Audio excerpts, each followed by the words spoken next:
This is the Quotive Corner.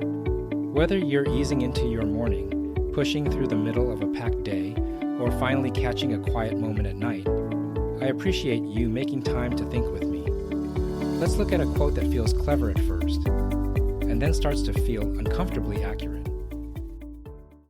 There are always four sides to a story: your side, their side, the truth, and what really happened.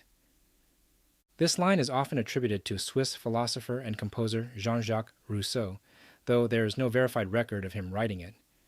But even if the attribution is questionable, the idea itself is worth unpacking.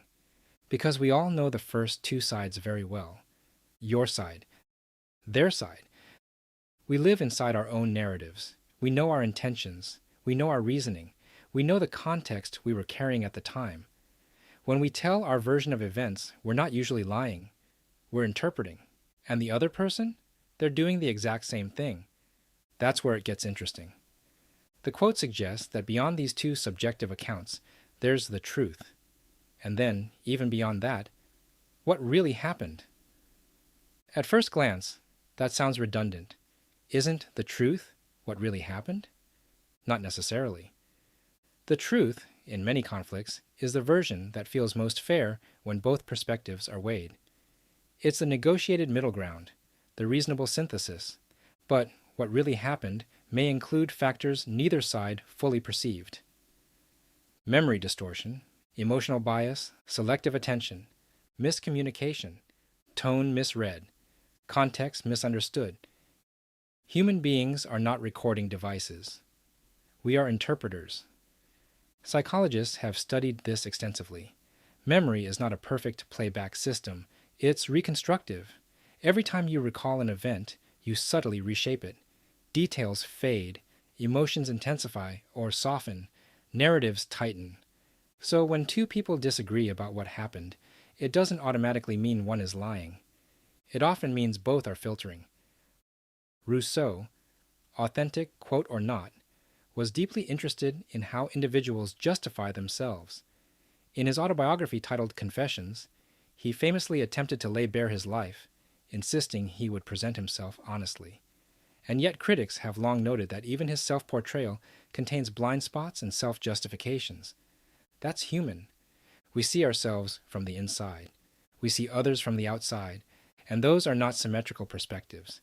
So what does this quote do? It humbles us. It reminds us that our version of events, even when sincerely held, is incomplete. That doesn't mean truth is relative. It means access to it is complicated. In conflict, we often default to certainty. We say, "This is what happened." Period. But maturity introduces a different posture.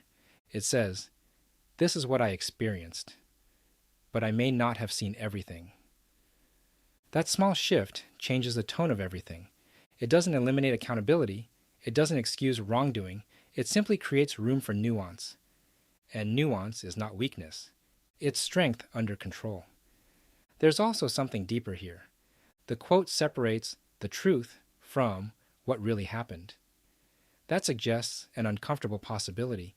Even when we think we've uncovered the truth, we may still be missing layers. Emotional states, unspoken assumptions, timing, background stress, old resentments coloring present reactions. Sometimes the truth we arrive at is a simplified version that makes resolution possible, but reality itself may be more complex. That realization should produce humility, not paralysis. Because here's the practical takeaway.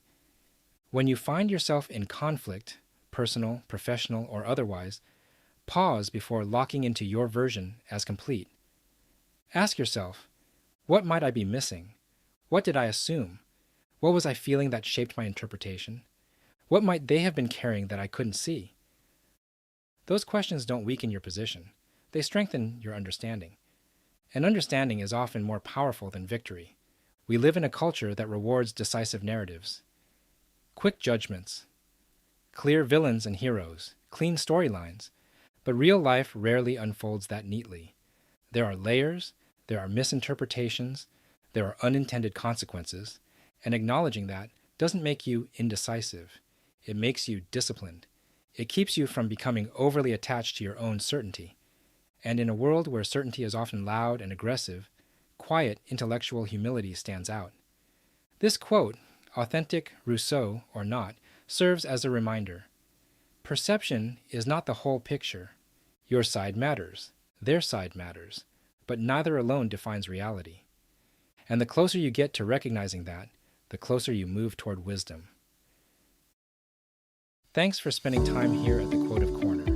If this reflection made you reconsider how you interpret conflict, consider sharing it with someone who values thoughtful conversation.